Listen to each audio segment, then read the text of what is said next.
Ohms classes, आपके career का सच्चा पथ प्रदर्शक, a premier institute for IIT AIIMS 11th and 12th।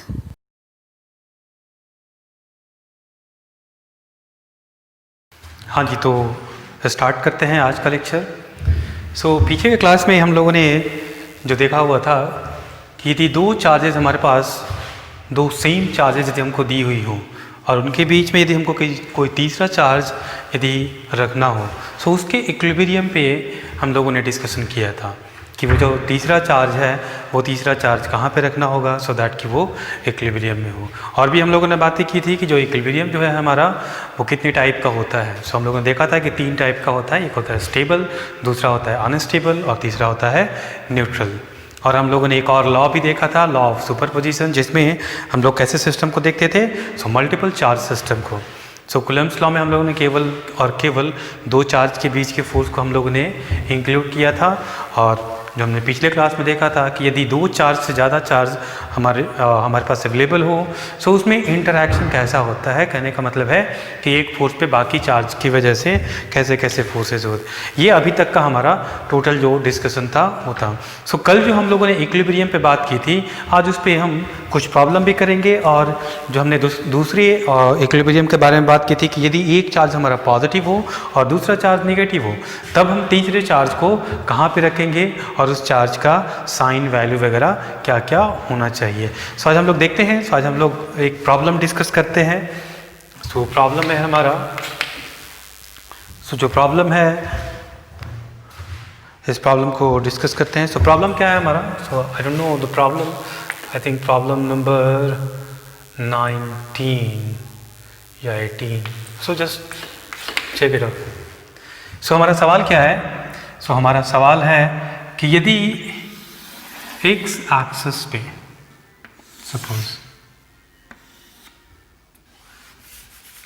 X axis पे हमने यहाँ पे एक चार्ज रखा और एक चार्ज यहाँ पे रखा। Let's say this is plus 4q and let's say this is plus q, and this is our x axis and this is y axis। यहाँ पे सवाल क्या है? सवाल ये है कि हमारे पास 2 पॉइंट चार्ज हैं, एक का वैल्यू है +4q और दूसरे का वैल्यू है +q, और इनके बीच का डिस्टेंस है सपोज l। आपसे पूछा ये जा रहा है कि अब आप बतलाइए कि इसमें हम चार्ज को, तीसरे चार्ज को कहाँ पे रखें और उस चार्ज का वैल्यू क्या होगा। तीसरे चार्ज को हम कहाँ पे रखें और उस चार्ज का वैल्यू क्या होना चाहिए। हम लोग क्या करते थे पिछले क्लास में? हम लोगों ने क्या किया था? सबसे पहले तो हमको लोकेशन ढूंढना होगा कि किस लोकेशन में हमारा जो है वो इक्विलिब्रियम एग्जिस्ट करेगा।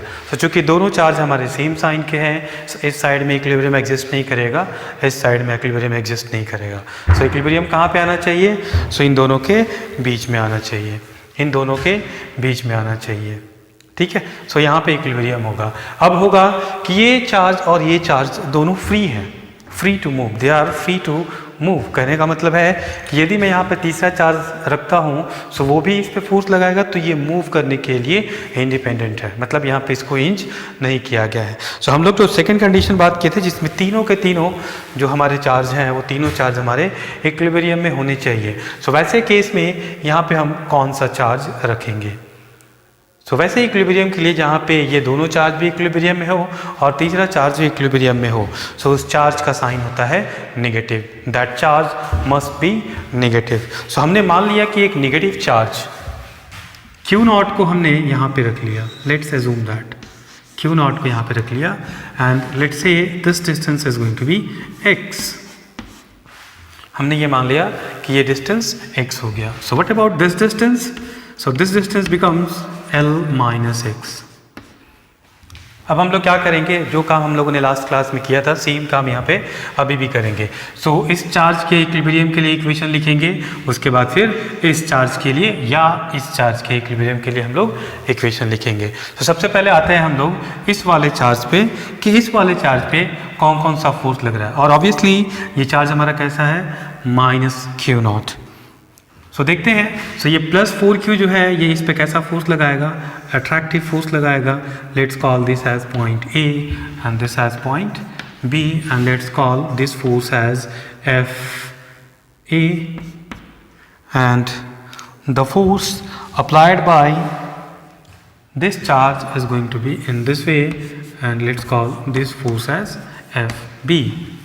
So let us write the value of Fa and Fb, and for the equilibrium of this Q naught, this Fa should be equal to Fp. Clear?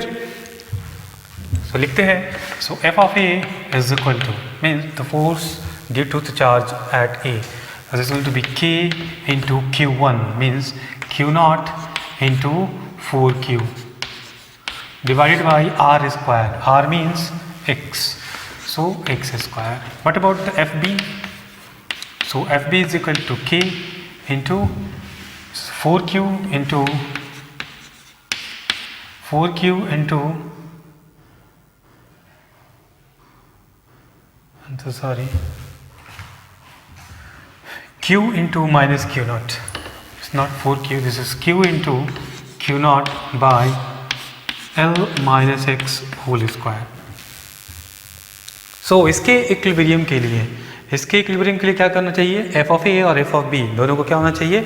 बराबर होना चाहिए. सो कंडीशन को रखते हैं. So for equilibrium of Q naught, F of A should be equal to F of B.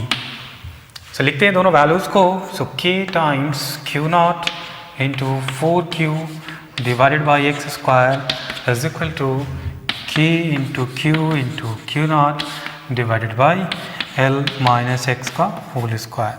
So this is going to be K cancel, Q naught, Q naught. So we have X square by 4 is equal to L minus X whole square. If I am going to solve this value, so we can write L minus X is equal to plus minus X by 2.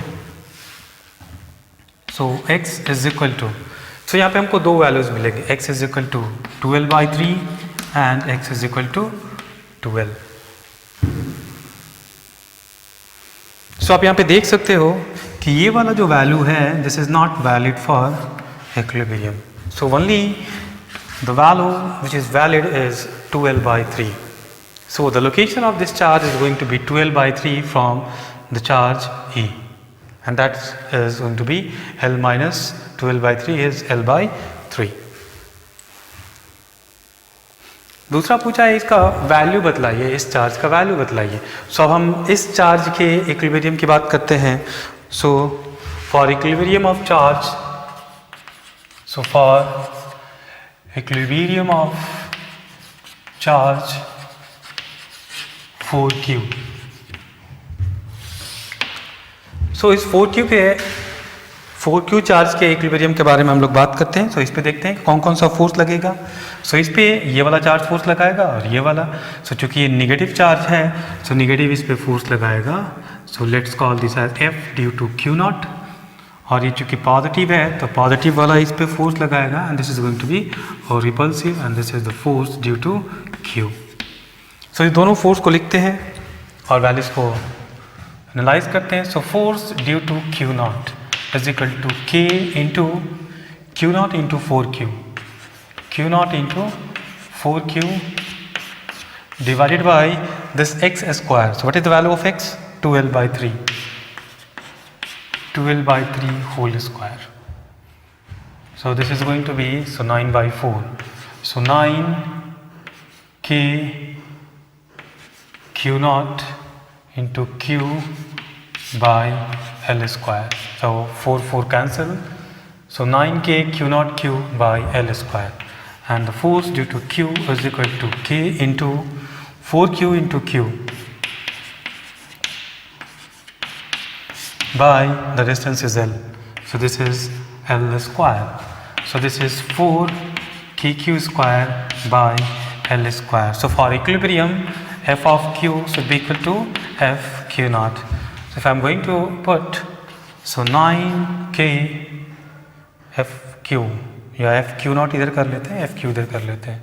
So Q naught लिखते हैं. So 9K Q naught Q by L square is equal to 4K Q square by L square. So यदि हम यहाँ पे देखें क्या क्या cancel out होगा, सो जो कैंसिल आउट होगा उसको कैंसिल आउट कर लें। इसके बाद देखिए वैल्यूज़, सो यहाँ पे बचा हमारा 9Q0, सो लेफ्ट साइड बचा हमारा 9Q0 is equal to, right side में बचा हमारा 4Q। So this implies Q0 is equal to 4Q by 9। So this is one answer and this is another answer. So कुछ इस तरीके से जो सवाल हैं वो सवाल आपके मूव करते हैं।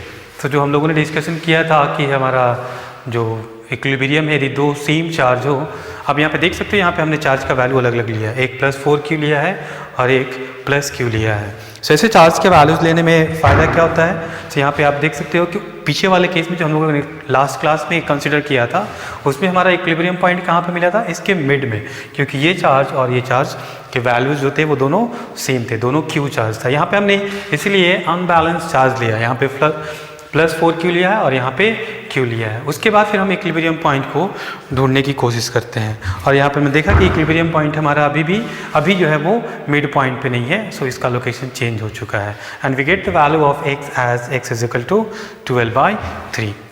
कुछ इस तरीके के प्रॉब्लम्स आपको मिल सकते हैं, ठीक है। एक और प्रॉब्लम हम लोग देख सकते हैं, एक और प्रॉब्लम हम लोग देखते हैं। सो अगला प्रॉब्लम मैं रीड करूंगा आप। So problem number 19।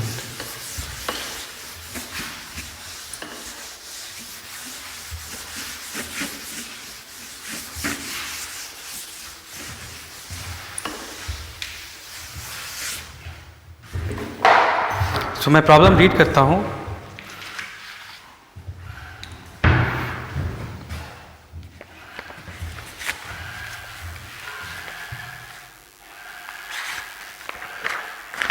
ये काफ़ी खूबसूरत प्रॉब्लम है। सो इसमें हम लोग क्या करेंगे, हमारा 11th वाला कॉन्सेप्ट भी यहाँ पे थोड़ा सा इन्वॉल्व होगा, है ना। सो 11th वाला कॉन्सेप्ट कैसे इन्वॉल्व करेंगे, सो इसको बनाने के लिए और इस सवाल को समझने के लिए हम लोग क्या करते हैं, सो पीछे वाले केस को हम लोग इन्वॉल्व करते हैं। यहाँ पे सिंपल हार्मोनिक मोशन, सो मैं थोड़ा सा रिवाइज करवा देता हूँ कि सिंपल हार्मोनिक मोशन में क्या क्या होता है। सो रिवीजन के लिए मैं कहाँ पे लिख दूँ, यहाँ पे लिख लेता हूँ। So for simple harmonic motion, simple harmonic motion के लिए क्या था कि जो हमारा एक्सेलरेशन है that should be proportional to the negative of the displacement, और लिख सकते हैं कि this is d2x by dt2 is equal to, यदि हम प्रोपोर्शनलिटी हटाते हैं तो लिखते हैं -ω²x। यदि ये रिलेशन हमारा फुलफिल करता है तो हम लोग बोलते हैं कि पार्टिकल जो है हमारा वो सिंपल हार्मोनिक मोशन कर रहा है। और यदि उस सिंपल हार्मोनिक मोशन का टाइम पीरियड निकालना हो तो टाइम पीरियड हम लोग निकालते हैं t इज इक्वल टू 2π/ω। सो यहाँ से आप एक चीज़ देख सकते हो कि हमको पार्टिकल का क्या निकालना है। पार्टिकल का हम एक्सेलरेशन निकालेंगे और एक्सेलरेशन के बाद हम उसका फॉर्मेशन देखेंगे, क्या ऐसा कुछ रिलेशन है क्या, ठीक है। सो ऐसा ही कुछ प्रॉब्लम हम लोग यहाँ पे सेटअप करेंगे इलेक्ट्रोस्टैट में। तो चलिए डिस्कस करते हैं।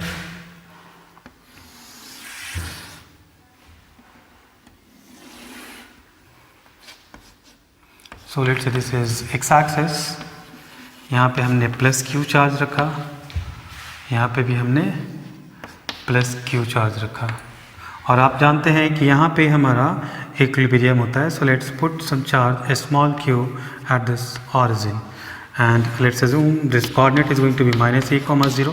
This is obviously positive charge, -a,0 and this is a,0. So हमारे पास दो इक्वल पॉजिटिव चार्ज हैं, they are going to be located at the point -a,0 and a,0 and we know that the equilibrium point is going to be exist at the origin. So यहाँ पे हमारा equilibrium point exist करेगा।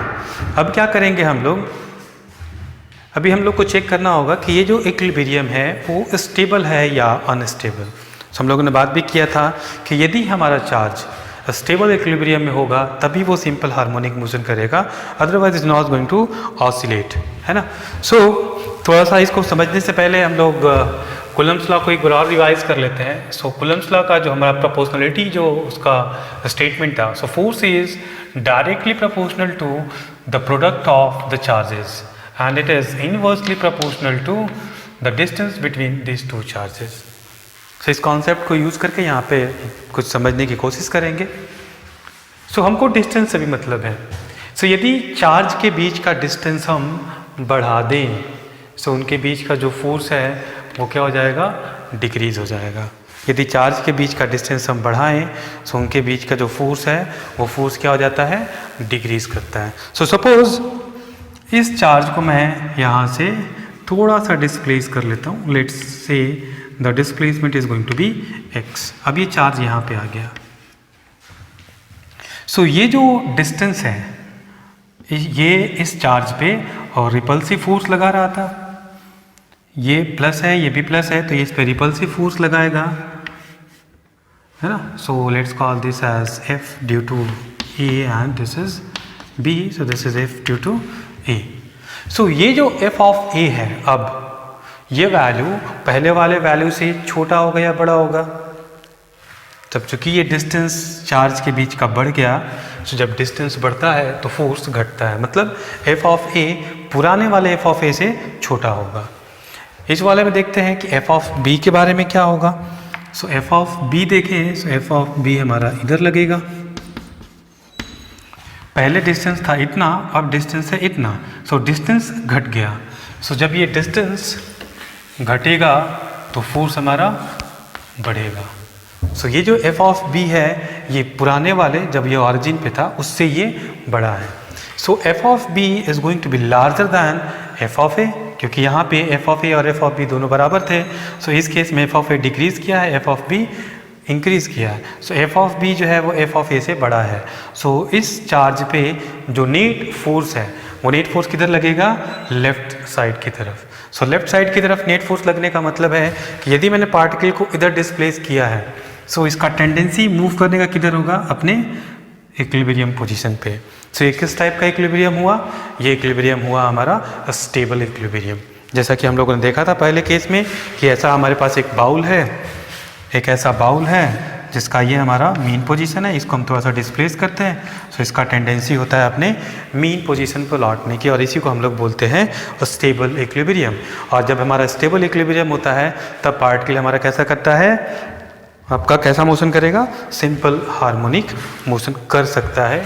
उसके लिए वो वाला condition satisfy करना चाहिए। सो अभी हम लोग क्या करेंगे, इसका इक्वेशन लिखेंगे हम लोग।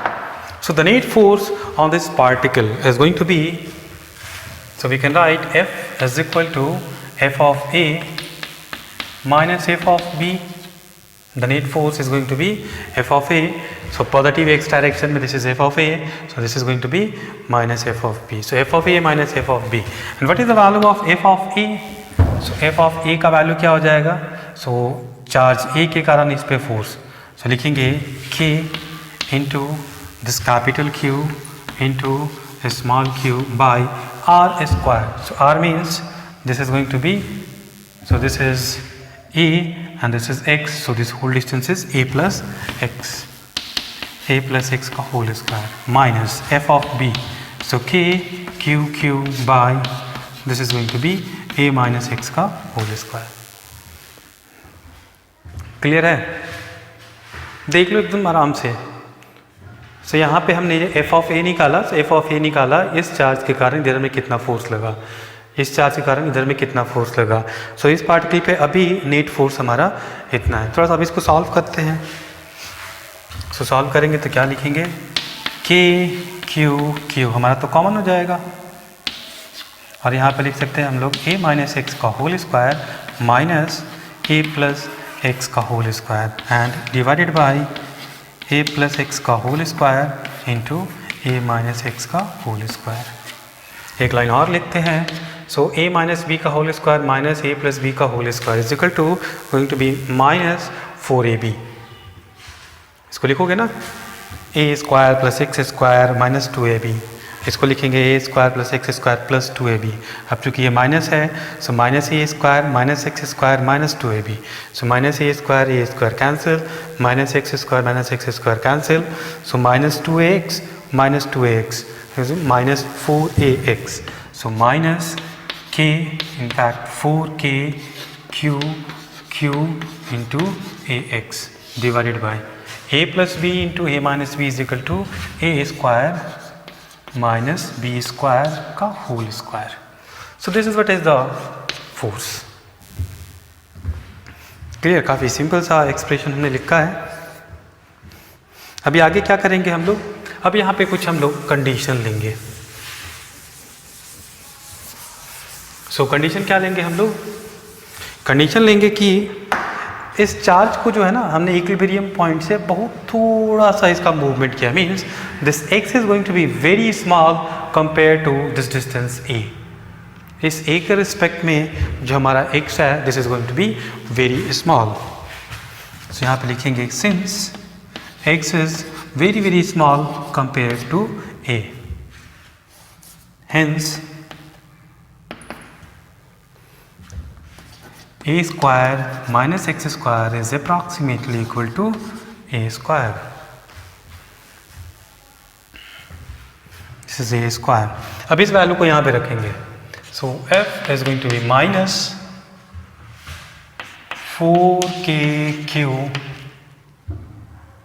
into q into ax divided by, so this is a square minus x square is a square, so this is going to be a to the power 4, so this is cancel out cube, so acceleration क्या हो जाएगा? so mass into acceleration, so mass इधर चला आएगा, so हम लोग लिखेंगे acceleration is equal to minus 4kq into q by ma q into x.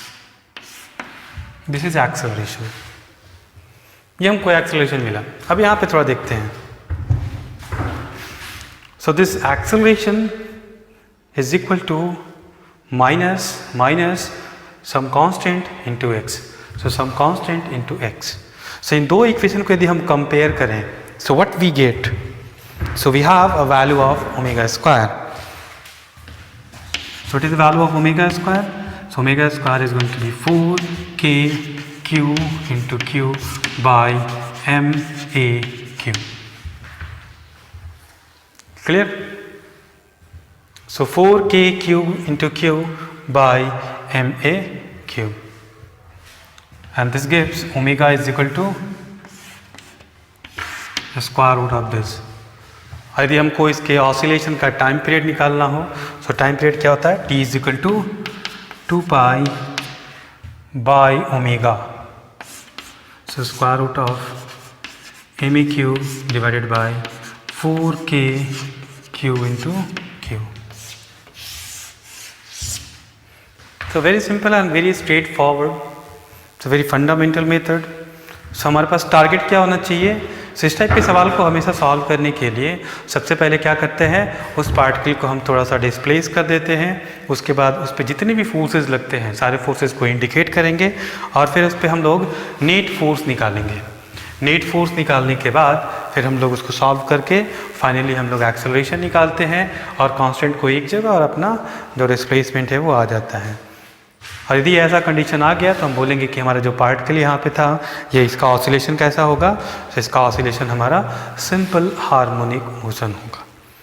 Clear है? सो अभी हमने यहाँ पे क्या केस डिस्कस किया है? अभी यहाँ पे जो हमने केस डिस्कस किया है कि यहाँ पे जो चार्ज है, सो ये चार्ज हमारा पॉजिटिव हमने लिया है और एक्स एक्सिस के अलॉन्ग इसको हमने डिस्प्लेस किया है। सो एक्स एक्सिस के अलॉन्ग डिस्प्लेस करने पे इसका जो इक्विलिब्रियम था वो स्टेबल था। यदि हम इसी केस को बात करें कि यहाँ पे यदि हम नेगेटिव चार्ज रखें, सो नेगेटिव चार्ज भी हमारा इक्विलिब्रियम में होता है ना। सो मैं इसको दूसरे डायग्राम से यहीं पे दिखला रहा हूँ। सो हमने तभी पॉजिटिव चार्ज पे निकाल दिया, थोड़ा नेगेटिव पे देखते हैं कि नेगेटिव पे क्या होता है। और हम लोग जानते हैं कि हमारा नेगेटिव चार्ज भी यहाँ पे इक्विलिब्रियम में होता है। सो यहाँ पे हम पॉजिटिव रखें या नेगेटिव कुछ भी रख सकते हैं। सो लेट्स से माइनस क्यू, मान लिया कि माइनस क्यू चार्ज है, अभी इक्विलिब्रियम में है। ये हम लोगों ने लास्ट क्लास में ऑलरेडी डिस्कस कर रखा हुआ है कि यहाँ पे यदि नेगेटिव हो या पॉजिटिव हो, दोनों हमारे जो है वो balance. Let's call this is A and this is B. So अभी इस पे फोर्स लग रहा होगा इधर में एफ ऑफ ए और इधर में लग रहा होगा एफ ऑफ बी। सो थोड़ा ज़्यादा क्लियर हो आपको तो मैं चार्ज को यहाँ पे ऐसे दिखला रहा हूँ। सो ये डिस्टेंस काफ़ी स्मॉल है बट समझने के लिए मैं यहाँ पे थोड़ा डिस्टेंस दिखला रहा हूँ। So let's say this is x, यही वाला काम कर रहे हैं एक्स डिस्टेंस पे। सो अभी जो ये फोर्स लगाएगा, so since this is negative charge, so this is going to attract. So this is, let's call this as F A prime, और इधर जो फोर्स लगाएगा, so let's call this is F B prime. अब F A prime जो होगा, यहाँ पे F A था और यहाँ पे एफ ए प्राइम है। सो ये डिस्टेंस बढ़ गया है तो एफ ए प्राइम क्या हो जाएगा हमारा, एफ ए प्राइम जो है वो एफ ए से छोटा हो जाएगा। और यदि हम एफ बी प्राइम को देखें, सो जो हमारा एफ बी प्राइम है वो हमारा एफ बी से बड़ा हो जाएगा क्योंकि ये डिस्टेंस हमारा घट गया। क्लियर? अब यहाँ पे देखिए, सो एफ बी प्राइम जो है वो एफ बी से बड़ा है और यहाँ पे एफ ए और एफ बी दोनों बराबर था। सो अभी हमारे पास कौन सा बड़ा फोर्स है, एफ बी प्राइम बड़ा फोर्स है और एफ ए प्राइम हमारे पास छोटा फोर्स है। सो एफ बी प्राइम बड़ा है, एफ ए प्राइम छोटा है। सो इस पे नेट फोर्स किधर लगेगा, एफ बी प्राइम बड़ा, ये छोटा। So net force positive x direction में लगेगा और हमने इसको डिस्प्लेस किधर किया था, पॉजिटिव एक्स में। कहने का मतलब है कि इसका टेंडेंसी किधर होगा, ये पॉजिटिव एक्स की तरफ मूव करता चला जाएगा। सो ये किधर चार्ज आपका मूव करेगा, यदि हमने नेगेटिव चार्ज लिया है, सो नेगेटिव चार्ज यदि हमने डिस्प्लेस किया सो वो वापस नहीं आएगा क्योंकि इस पर नेट फोर्स उसी डायरेक्शन में लग रहा है। सो ये चार्ज आगे की तरफ मूव करना स्टार्ट कर देगा। सो ये कैसा इक्विलिब्रियम होगा, सो ये इक्विलिब्रियम हो जाएगा हमारा अनस्टेबल इक्विलिब्रियम। सो कहने का मतलब ये है कि जिस लाइन पे दो हमारे चार्ज रखे हुए हैं, उस लाइन पे यदि इस पार्टिकल, इस पॉइंट पे, इसके सेंट्रल पॉइंट पे यदि हम पॉजिटिव चार्ज रखते हैं, सो पॉजिटिव चार्ज का इक्विलिब्रियम कैसा होता है हमारा, स्टेबल इक्विलिब्रियम होता है। और यहीं पे यदि मैं नेगेटिव चार्ज रख दूं सो हमारा इक्विलिब्रियम कैसा होगा, अनस्टेबल इक्विलिब्रियम। कल के क्लास में क्या देखा था, हम लोग केवल इक्विलिब्रियम के बारे में बात कर रहे थे। हम लोगों ने ये नहीं वहाँ पे चेक किया था कि वो इक्विलिब्रियम जो है हमारा स्टेबल है या अनस्टेबल है। सो हमने केवल इक्विलिब्रियम की बात की थी, तो यहाँ पे हमारा पॉजिटिव चार्ज भी इक्विलिब्रियम में था और नेगेटिव चार्ज भी इक्विलिब्रियम में था। आज हम दोनों चार्ज के इक्विलिब्रियम के क्वालिटी के बारे में बात कर रहे हैं कि वो जो इक्विलिब्रियम है वो हमारा स्टेबल है या अनस्टेबल है। सो हमने पहले पॉजिटिव चार्ज को रखा, सो पॉजिटिव चार्ज को रख के चेक किया तो हमको पता चला कि पॉजिटिव चार्ज का जो यहाँ पे इक्विलिब्रियम है वो कैसा है हमारा, स्टेबल है ना। और यहाँ पे जब हमने नेगेटिव चार्ज को रखा और नेगेटिव चार्ज के इक्विलिब्रियम के बारे में हमने चेक किया तो पता चला कि नेगेटिव चार्ज जो है वहाँ पे अनस्टेबल इक्विलिब्रियम होता है। अब इसी केस को थोड़ा सा हम लोग देखते हैं। अभी हमने कहाँ पे देखा, सभी हमने देखा इस दोनों चार्ज के लाइन ज्वाइनिंग के अलोंग मूवमेंट में हमारा पॉजिटिव चार्ज स्टेबल होता है, नेगेटिव चार्ज अनस्टेबल होता है। यहाँ पे एक और केस बनता है, यदि हम इस चार्ज का मूवमेंट पॉजिटिव वाई एक्सिस के अलोंग हम कर ले, तब उस केस में कौन सा चार्ज हमारा इक्विलिब्रियम का होगा, कौन सा चार्ज जो है हमारा स्टेबल इक्विलिब्रियम का होगा और कौन सा चार्ज जो हमारा अनस्टेबल इक्विलिब्रियम में होगा। सो उस बात को हम लोग यहाँ पे चेक करते हैं। सभी जो हमारा मूवमेंट है, अब जो हमारा मूवमेंट है वो हमारा वाई एक्सिस के अलोंग होगा और वहाँ पे फिर हम लोग देखेंगे कि हमारा जो इक्विलिब्रियम है वो किस चार्ज के लिए स्टेबल है, पॉजिटिव के लिए स्टेबल है या नेगेटिव के लिए स्टेबल है, या फिर पॉजिटिव और नेगेटिव दोनों के लिए स्टेबल है। सो चेक करते हैं, काफ़ी इंपॉर्टेंट कॉन्सेप्ट है। यहाँ से सवाल हमेशा, चाहे वो आपका आईआईटी एडवांस का हो, चाहे वो आपका आईआईटी मेंस का हो, चाहे वो आपका मेडिकल का एग्ज़ाम हो, किसी भी एग्ज़ाम में ऐसे सवाल हमेशा पूछे जाते हैं, है ना। सो उस हिसाब से देखा जाए, so this concept is going to be very very important. So मैं फिर से इसको यहाँ पे बनाता हूँ। So let's say this charge is going to be plus Q, this charge is also plus Q and the location is going to be -a,0, this is a,0 and let's call this as A and this as B and assume that so negative charge Q is put at the origin and let's call this as our x-axis and this is going to be my y axis. So इस case में हम लोग start करते हैं negative charge को, मतलब यहाँ पे प्लस क्यू चार्ज है, यहाँ पे प्लस क्यू चार्ज। अब हम लोग ट्रांसवर्स डायरेक्शन में इस चार्ज को मूव करेंगे। पीछे वाले केस में क्या किया था हमने, अलोंग द लाइन ज्वाइनिंग हम लोगों ने चार्ज को मूव किया था, मतलब एक्स एक्सिस के अलोंग मूव करके उसके इक्विलिब्रियम के बारे में हमने डिस्कस किया था।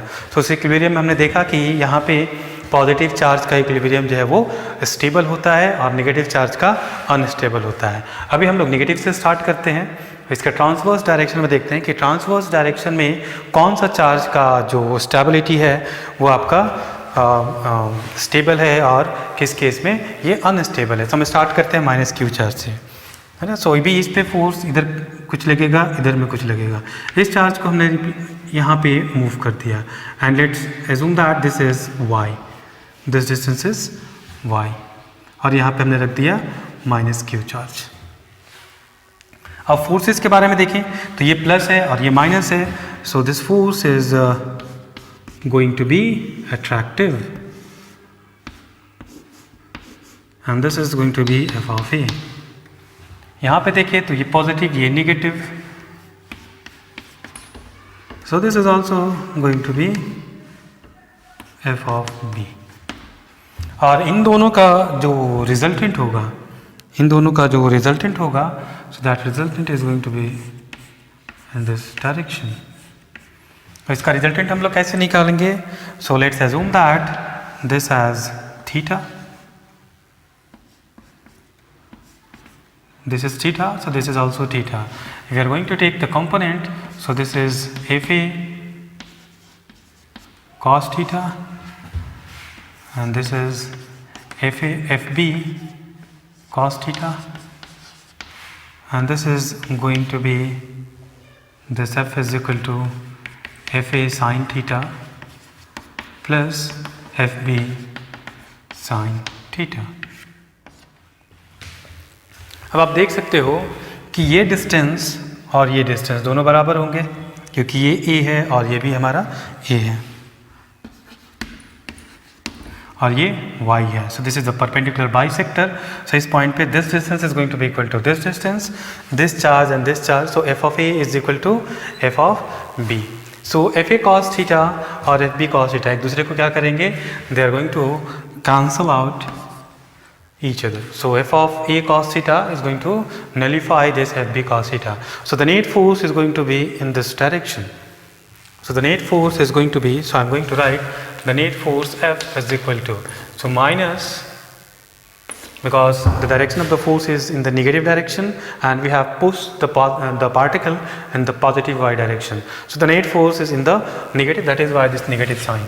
So this is going to be f of a sin theta plus f of b sin theta. If I am going to substitute the value, so it is going to be minus 2 f of a means f of a. So this is a, this is y and this distance.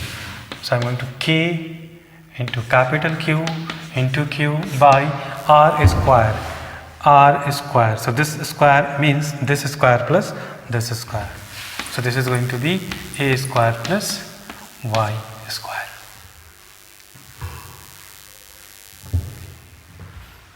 Into sin theta, into sin theta।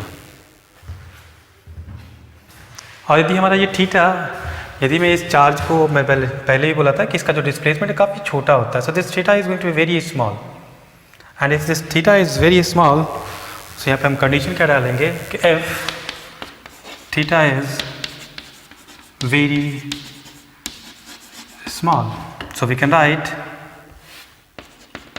sin theta is approximately as tan theta and this is going to be equal to, if I am going to write, so tan theta is perpendicular by base y by a, so this is going to be y by a। Clear?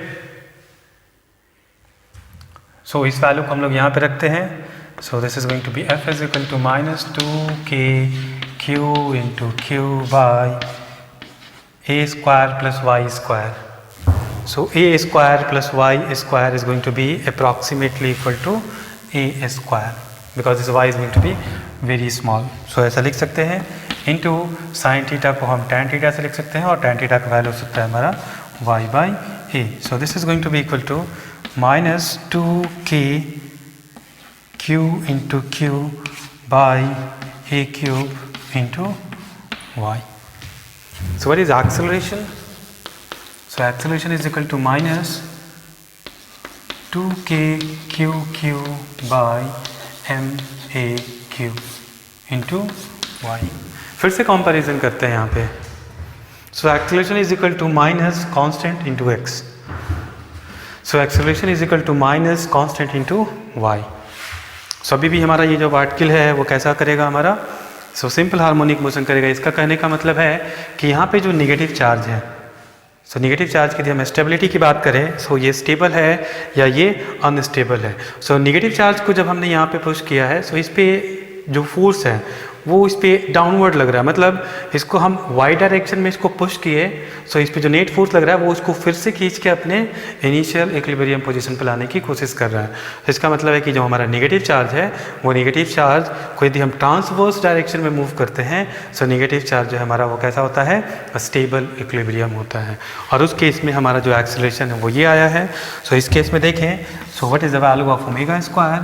So we have omega square is equal to 2k q into q by ma q.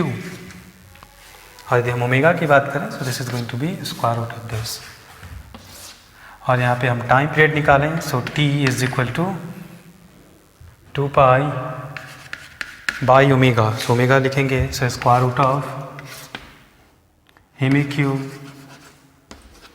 By 2k q into q. Clear. तो यहाँ पे हमारा दूसरा case यहाँ पे आ गया. सो दूसरा case क्या है, t is equal to 2 pi square root of ma q. So यहाँ पे आप देख सकते हो कि इसका टाइम पीरियड जो है वो क्या है आपका, ज़्यादा है या कम है. सो यहाँ का टाइम पीरियड ज़्यादा है और यहाँ का टाइम पीरियड कम है, because this is the 4 times everything is going to be same. ma q to k q q and this is 4 and this is 2. So denominator में यदि हमारा ये ज़्यादा है तो t का वैल्यू हमारा कम है, और यहाँ पे यदि डिनोमिनेटर कम है तो t का वैल्यू हमारा ज़्यादा है. मतलब जो टाइम पीरियड है वो ट्रांसवर्स एक्सिस में हमारा ज़्यादा है और हमारा एक्सियल जो है एक्सियल पोजीशन में इसका टाइम पीरियड जो है वो है कम. मतलब टाइम पीरियड कम होने का मतलब क्या है, सो जो आपका ऑसिलेशन है वो काफ़ी फास्ट होगा, और टाइम पीरियड ज़्यादा होने का मतलब क्या है, आराम से जाएगा. So is going to oscillate but is going to very smoothly, है ना. और हमारा एक्सिस पे क्या होगा, यहाँ पे इसका ऑसिलेशन कुछ इस टाइप से होगा. So this what is the difference between the time period. So यहाँ पे हमने देखा कि नेगेटिव चार्ज को रखा तो नेगेटिव चार्ज का हमारा इक्विलिब्रियम कैसा आया, स्टेबल. थोड़ा कॉमन सेंस लगा के आप भी थोड़ा सा सोचिए कि यदि यहाँ पे हम पॉजिटिव चार्ज रखते हैं और चार्ज को हम ट्रांसवर्स डायरेक्शन में थोड़ा सा डिस्प्लेस करते हैं, सो पॉजिटिव चार्ज का इक्विलिब्रियम जो है वो कैसा होगा. सो काफ़ी सिंपल सा कंडीशन है, आप किसको रख के देखोगे. सो मैं फिर से डायग्राम बनाता हूँ.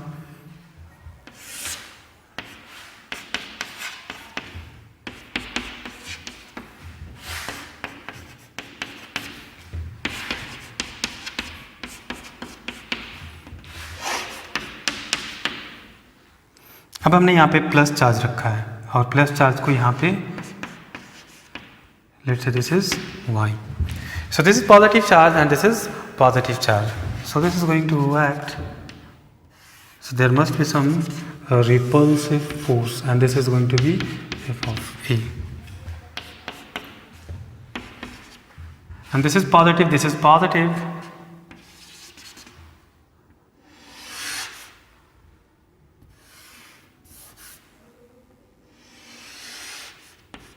So this is going to be FB.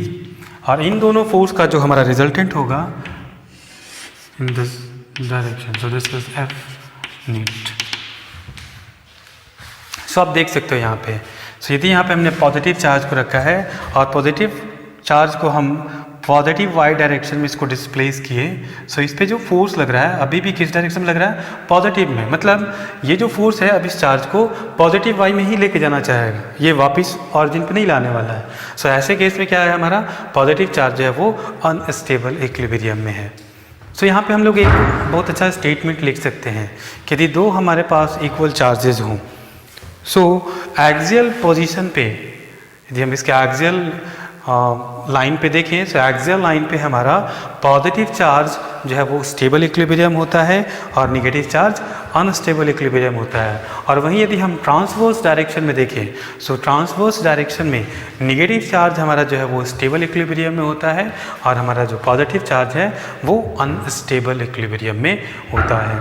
बहुत बार इस बात पे सवाल जो है वो पूछा गया है, तो इसलिए this concept is going to be very very important, है ना। इसमें एक और कंडीशन हमारा बच गया है, एक और हम लोग केस यहाँ पे बात कर सकते हैं जो हमने पिछले क्लास में छोड़ा भी था, कि अभी तक हमने जितना भी बात किया है उन सारे केसेस में हमने क्या देखा है कि हमारा जो दोनों चार्ज है ये दोनों सेम साइन के हैं। और हमने पिछले क्लास में बोला था कि यदि इनके साइन अपोजिट हो तो हम लोग इक्विलिब्रियम कैसे निकालेंगे। सो इसमें कुछ नया नहीं है, मैं केवल यहाँ पे जो है वो डायग्राम से इस बात को यहाँ पे डिस्कस करूँगा कि आखिर इक्विलिब्रियम हम लोग कैसे फाइंड आउट करेंगे। सो जो कॉन्सेप्ट हमारा पिछले क्लास का था सेम कॉन्सेप्ट अभी भी देखेंगे कि किसी भी चार्ज को इक्विलिब्रियम में होने के लिए क्या होना चाहिए, उस पर नेट फोर्स 0 होना चाहिए और कुछ नहीं ध्यान देना है।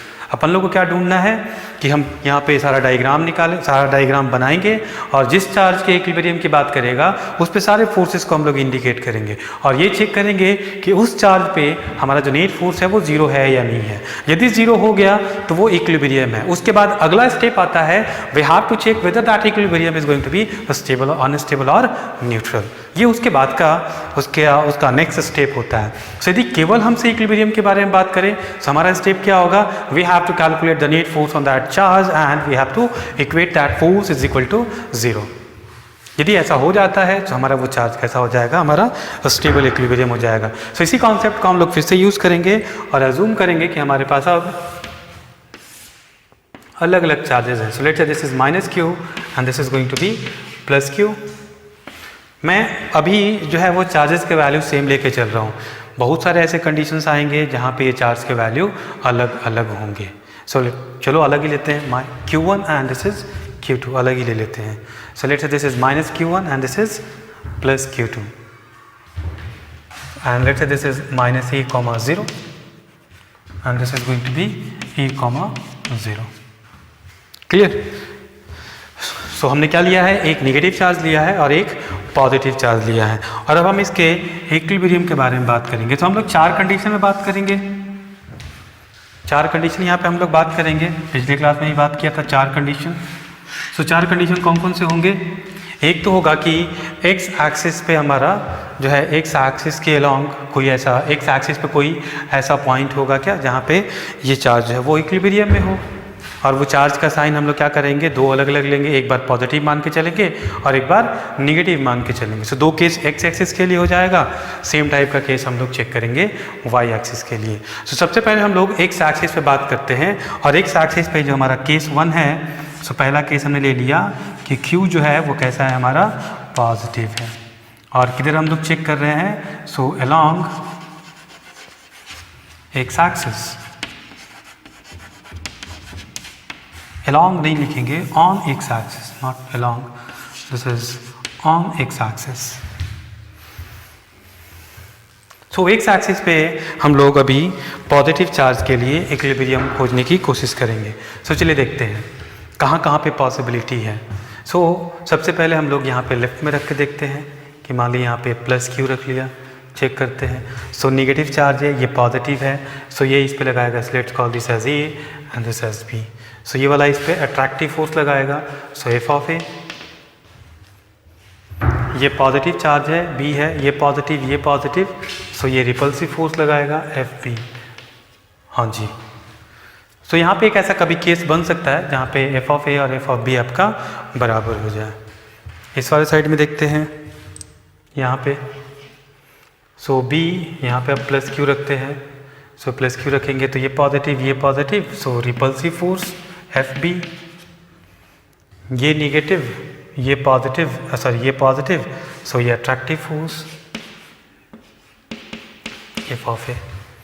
यहाँ पे आपका केस बन सकता है कि हाँ यहाँ भी इक्विलिब्रियम, क्योंकि दोनों फोर्स अपोजिट डायरेक्शन में है, तो कोई ऐसा केस आ सकता है जहाँ पे ये दोनों फोर्स आपस में बराबर हो जाए, एफ ऑफ ए और एफ ऑफ बी बराबर हो जाए। बीच में चेक करें, सो यहाँ पे चेक करेंगे तो निगेटिव और यहाँ पे भी हमने प्लस क्यू रखा है, सो निगेटिव है तो ये इसको अट्रैक्ट करेगा, ये पॉजिटिव तो ये इसको और रिपेल करेगा। मतलब एफ ऑफ ए और F of B, so force due to the charge at A and force due to the charge at B are in the same direction, so they are going to be added together.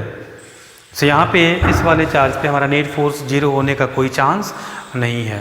So ऐसे cases में जहाँ पे ये दोनों charge का sign हमारा अलग अलग हो, सो वैसे केसेस में जो हमारा इक्विलिब्रियम पॉइंट है वो इक्विलिब्रियम पॉइंट चार्ज के आउटसाइड में मिलने की प्रोबेबिलिटी है, या तो इधर मिलेगा या तो इधर मिलेगा। अब इसको कैसे चेक करेंगे और इसको कैसे डायरेक्ट बतला सकते हैं? अभी तो हमारे पास दो पॉसिबिलिटी हो गया कि इधर भी हो सकता है, इधर भी हो सकता है। सो आप कूलम्स लॉ को ध्यान में रखो। सो कूलम्स लॉ ने क्या बोला? Force is directly proportional to 1 by r square and directly proportional to q1 into q2. So हम यहाँ पे देखते हैं इस वाले पॉइंट पे, सो एफ बी, सो बी के कारण देखें, सो यहाँ पे जो चार्ज है, यहाँ का जो चार्ज है, सो ऑब्वियसली बी से इस चार्ज का डिस्टेंस बहुत ज़्यादा है, और डिस्टेंस ज़्यादा होगा तो फोर्स कम होगा। यदि डिस्टेंस ज़्यादा है तो फोर्स हमारा कम होगा, और इस फोर्स को बढ़ाने के लिए हमारे पास दूसरा ऑप्शन क्या है कि इस चार्ज को बढ़ाया जाए। सो इस चार्ज में इसका वैल्यू तो सेम है, चाहे वो आप इस चार्ज के बारे में बात करो या इसके रिस्पेक्ट में बात करो, सो एक चार्ज तो सेम है। सो इस चार्ज को बड़ा होना चाहिए। यदि ये चार्ज बड़ा होगा तभी ये फोर्स का वैल्यू हमारा बढ़ेगा, है ना। और दूसरी चीज़ देखें तो यहाँ पे ये जो डिस्टेंस है ये काफ़ी कम है, सो डिस्टेंस कम होगा तो फोर्स बहुत ज़्यादा होगा। सो इस फोर्स को कम करने के लिए इस चार्ज का वैल्यू कम होना चाहिए, तभी जाके ये दोनों फोर्स जो है वो आपस में इक्वेट कर सकते हैं। सो यहाँ से हम लोग एक स्ट्रेट फॉरवर्ड कंक्लूजन क्या निकाल सकते हैं कि यदि हमारे पास दो चार्जेस दिए हुए हैं, एक का मैग्नीट्यूड ज़्यादा है और एक का मैग्नीट्यूड कम है, सो जिस चार्ज का मैग्नीट्यूड कम है उसी के साइड में हमको क्या मिलेगा? उसी के साइड में हमको इक्विलिब्रियम पॉइंट मिलने वाला है।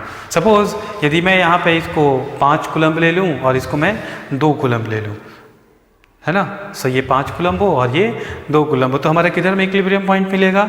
सो जो चार्ज का मैग्नीट्यूड कम होगा उसी के साइड में हमको इक्विलिब्रियम पॉइंट मिलेगा।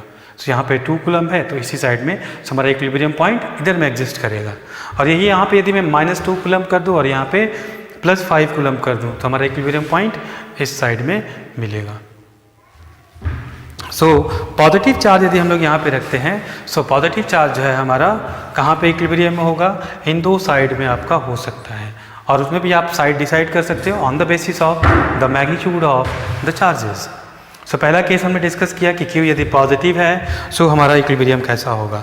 दूसरा केस हम लोग देखते हैं कि यदि Q निगेटिव है और सेम एक्स एक्सिस पे लाई करता है, सो यहाँ पे यदि ये निगेटिव होगा, सो मैं इसको मिटाता हूँ और ये +Q की जगह मैं अब लेता हूँ -Q। सो निगेटिव है, ये निगेटिव है, so this is going to be F of A and this is going to be, ये पॉजिटिव है और ये निगेटिव है, so this is going to be F of B. So अभी भी सेम कंडीशन है। इधर में देखें, सो ये जो है ये नेगेटिव है, so positive negative, so this is going to be F of B and this is going to be F of A. और यहाँ पे क्या हो जाएगा?